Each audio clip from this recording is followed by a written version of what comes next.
तमाम तर ममालिक क्यों भारत को गैर मुस्तकिल रुकन मुंतखब करने के लिए 184 तक वोट मिल जाएंगे, ये ज़रा एक सोचने की बात है इस सारे मामले में।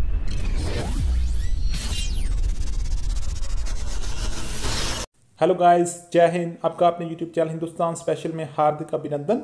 192 में से 184 वोट, जी हां, भारत को यूनाइटेड नेशन सिक्योरिटी काउंसिल की नॉन परमानेंट मेंबर की वोटिंग में 184 वोट मिले, जिससे पाकिस्तान बहुत हैरान परेशान हो गया है। पाकिस्तान अब परेशान इसलिए है कि उसे समझ नहीं आ रही कि भारत को इतने सारे देशों ने कैसे सपोर्ट कर दिया। भारत की डिप्लोमेसी को तो मानना ही पड़ेगा। पाकिस्तान के फॉरेन मिनिस्टर शाह महमूद कुरैशी ने कहा है कि इससे हमें कोई फ़र्क नहीं पड़ता, लेकिन तारिक पीरजादा ने उसको बताया है कि इससे हमें बहुत फ़र्क पड़ने वाला है और भारत हमें यूनाइटेड नेशन सिक्योरिटी काउंसिल में बहुत टफ टाइम देने वाला है। तारिक पीरजादा ने और क्या कहा, तो चलिए दोस्तों आज की वीडियो की तरफ चलते हैं। ऐसे में जो आज की एक बड़ी डेवलपमेंट है वो ये कि भारत जो है वो अक़वाम मुत्तहिदा का सलामती कौंसिल का गैर मुस्तकिल रुकन जो है वो दोबारा से मुंतखब हो गया है। 192 में से 192 में से 128 वोट दरकार थे, लेकिन 184 वोट इस वक्त मिले। 2/3 अक्सरियत के लिए 128 वोट दरकार थे, लेकिन 184 मिले। सिर्फ चंद एक वोट हैं जो भारत को नहीं मिले। ऐसे में जो पाकिस्तान में इस हवाले से बात चल रही थी, पाकिस्तान के वज़ीर ख़ारजा ने भी ये कहा था कि कोई क़यामत नहीं टूट पड़ेगी अगर वो मुस्तकिल रुकन गैर मुस्तकिल रुकन मुंतखब हो भी जाता है भारत। वो माजी में भी कई मरतबा गैर मुस्तकिल रुकन मुंतखब हो चुका है, लेकिन उससे जो कश्मीर का स्टेटस है उस पर कोई फ़र्क नहीं पड़ा। लिहाजा ये फ़र्क अभी भी नहीं पड़ेगा और पाकिस्तान ने जितनी मुखालफत पाकिस्तान कर सकता था इस रुकन मुंतखब होने की, वो पाकिस्तान ने इस सारे मामले पर की। तो ये एक बड़ी डेवलपमेंट है और सोचने की भी बात है कि जहाँ पर सभी हमसायों के साथ मोर और लेस इस वक्त भारत के मसाइल चल रहे हैं, नेपाल तक से भारत के मसाइल चल रहे हैं, चीन के साथ जो मामलात हैं वो पूरी दुनिया के सामने हैं, पाकिस्तान के साथ मुसलसल टेंशन है और बॉर्डर के करीब मूवमेंट की भी बहुत सारी खबरें हैं, LOC की खिलाफ वर्जियों की खबरें हैं।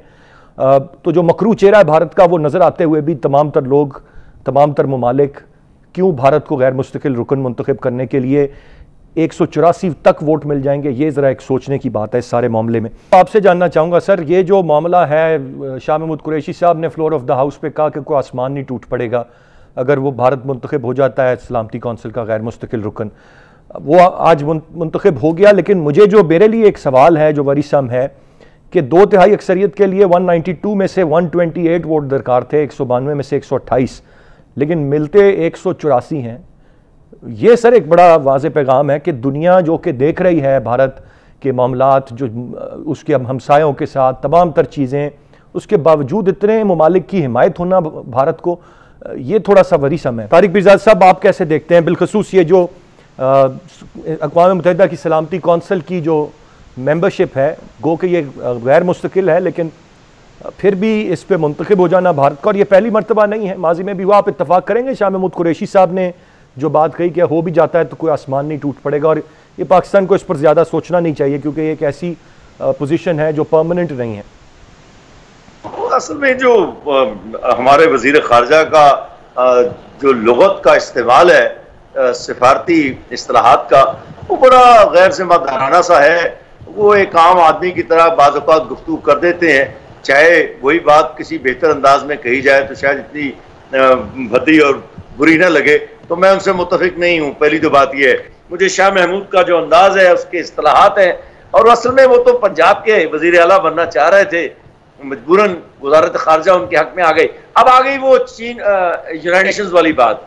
देखें, ये जो यूनाइटेड नेशंस का रुकन बनना है, ये दुनिया के मुख्तलिफ ममालिक जो हैं इसके लिए कोशिशें करते हैं। जब उनकी बारी आती है और उसको हर मुल्क अपनी पोजीशन के लिए इस्तेमाल करता है, तो मौजूदा हालात में यकीनन हिंदुस्तान उस पोजीशन से अगर वो मुंतखब होता है तो बहुत नाजायज़ फ़ायदा उठाने की कोशिश करेगा।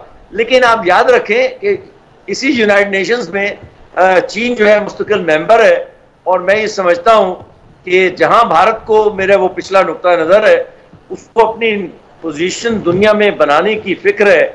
वो चाहता है कि अपने आप को एक ग्लोबल पावर के तौर पर, जैसे कि ओबामा ने अपने दौरे के दौरान में बच्चों के साथ नाचते हुए कहा था कि अब भारत एक वर्ल्ड पावर नहीं बन रहा, वो एक वर्ल्ड पावर बन चुका है, जो बड़ा गुमराहकुन एक मशवरा था और रहनुमाई थी, और भारत को उससे बहुत सी गलतफहमियां पैदा हुई। मौजूदा इक़दामात में उस हरकत को भी दखल है। जी हाँ, ये भारत भी यही डेमोन्स्ट्रेट करना चाहता था, वरना उसको इतने वोट्स की जरूरत नहीं थी। आपने खुद ही फरमाया। तो वो 182 तक उसकी एक गमबाजी करता है कि भारत उसकी अपने एलाइज के साथ मिलकर, खासतौर पे अमेरिका के साथ और अमेरिका के एलाइज के साथ मिलकर उसको इतने वोट मिलना कोई अचंभे वाली बात नहीं है। जो इस वक्त पॉस्चरिंग हो रही है दुनिया में, डिप्लोमेटिक पॉस्चरिंग, उस लिहाज से तो ये नजर आता है। लेकिन रहा सवाल इसका इम्पैक्ट, वो हमारे फॉरेन मिनिस्टर शाह महमूद कुरैशी सही कह रहे हैं। ये एक रोटेशनल वो होती है मेंबरशिप नॉन परमानेंट मेंबर की, और उसमें असल तो फैसले होते हैं वही जो 5 वीटो पावर कंट्रीज हैं, वही बाकी जो उसकी जिनकी सिग्निफिकेंस इतनी ज्यादा नहीं होती है वो मेजॉरिटी पर हो जाती हैं, जिसमें कि ये पावर्स जो है वीटो पावर्स नहीं। असल चीज जो आपकी गुफ्तगू का महवर इस वक्त है, उसमें देखना ये पड़ेगा कि चाइना किस हद तक अपना प्रेशर बरकरार रख सकता है और उसके पास international legal moral high ground क्या है। कि भारत एक मुद्दत से, और इनके पिछले चीफ ऑफ आर्मी स्टाफ भी, इनके वज़राए दिफा भी और खुद इनके वजीर आजम भी बार बार ये कहते रहे हैं कि हम एक आलमी ताकत हैं और हम एक से ज्यादा महाजों पर जंग करने की सलाहियत हासिल कर चुके हैं। ये बात उन्होंने डोकलाम के झगड़े पर भी, जब 2 साल पहले चीनियों के साथ इनका तसादुम हुआ, और जो कि बाकायदा जंग नहीं थी लेकिन सामने आमने सामने फौजें खड़ी हुई थी वहां पर। तो हिंदुस्तान की लेकिन जो नुक्ता नजर है कि अगर थोड़ा सा नुकसान होता भी है किसी इलाके में, तो वो जो नुक्ता नजर है कि हम एक आलमी ताकत को चैलेंज कर रहे हैं, दुनिया में अपनी पोजीशन और इमेज को, नुक्ता अपनी हैसियत को, अपनी तशख़्ख़ुस को वसीतर और आलमगीर सतह पर पेश करने में कामयाब होना चाहते हैं। और यही वजह है कि देखें अभी नेटो ने थोड़ा सा रद्द अमल दिया है, जिसको मैं को बड़ी अहमियत नहीं देता।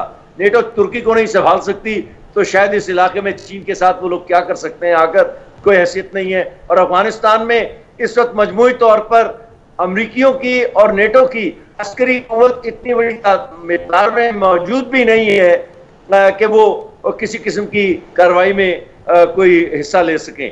तो लिहाजा ये बातें ज़रा पीछे की हैं।